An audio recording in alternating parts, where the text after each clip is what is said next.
नमस्कार, मैं सुनैना कश्यप और आप देख रहे हैं KH live Himachal. CM Sukhu Delhi में थे और हिमाचल में खेला हो गया। 2 दिन के अंदर अंदर सुक्खू सरकार सबके निशाने पर आ गई।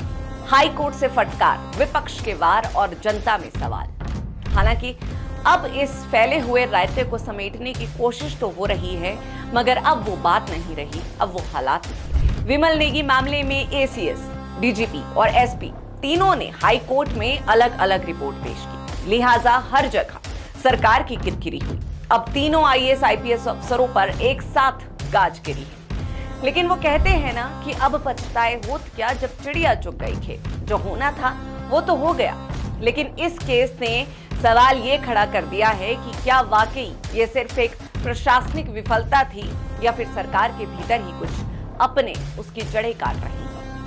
सीएम दिल्ली में थे, मगर बाकी सरकार तो यहीं थी। डिप्टी सीएम यहीं थे, सरकार के मंत्री यहीं थे। क्या उन्हें इस बात की भनक नहीं थी कि प्रदेश में चल क्या रहा है? सीएम सुक्खू को खुद दिल्ली से लौटकर डैमेज कंट्रोल करना पड़ा, लेकिन तब तक अफसरशाही की अलग अलग थ्योरीज ने सरकार की साख को गहरा नुकसान पहुंचा दिया।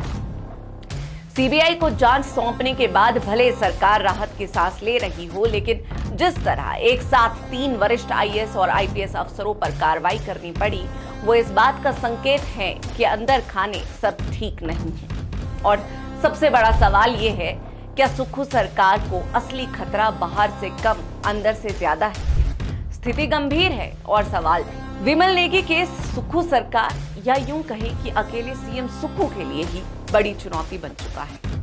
इस मामले में सीबीआई जांच से परहेज करते करते अंततः सुक्खू सरकार को ये केस सीबीआई को ही सौंपना पड़ा।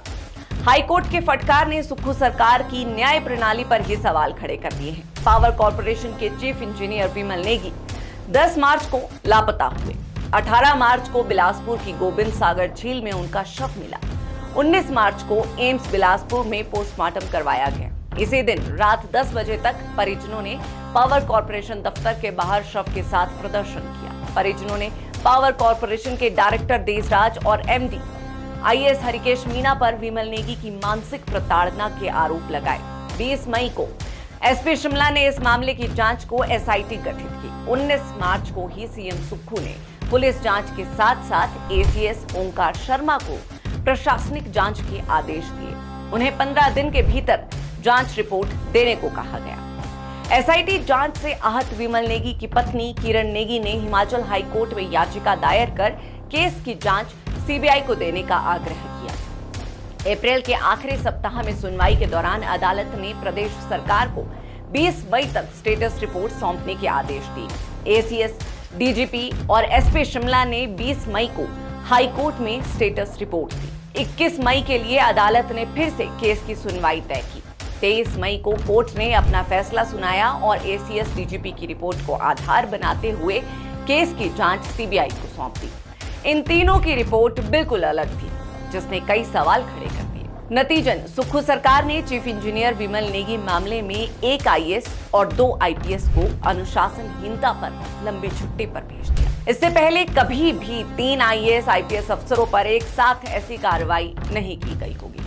2 दिन बाद रिटायर हो रहे पुलिस महानिदेशक DGP अतुल वर्मा को हटाकर नए कार्यवाहक DGP अशोक तिवारी की तैनाती कर दी गई है। सीएम के करीबी माने जाने वाले SP शिमला संजीव गांधी को भी सरकार ने लंबी मेडिकल लीव पर भेजकर SP सोलन गौरव सिंह को शिमला SP का अतिरिक्त कार्यभार सौंपा है। वहीं ओंकार शर्मा से सभी विभाग वापस लेकर ACS के पंत, सचिव संदीप कदम और सचिव राखिल काहलो को दिए गए हैं। ACS ओंकार को लीव, DGP को अर्न्ड लीव और SP शिमला को मेडिकल लीव पर भेजा गया है। अब जरा आसान भाषा में आपको ये भी बता देते हैं कि ACS ओंकार शर्मा पर गाज क्यों की।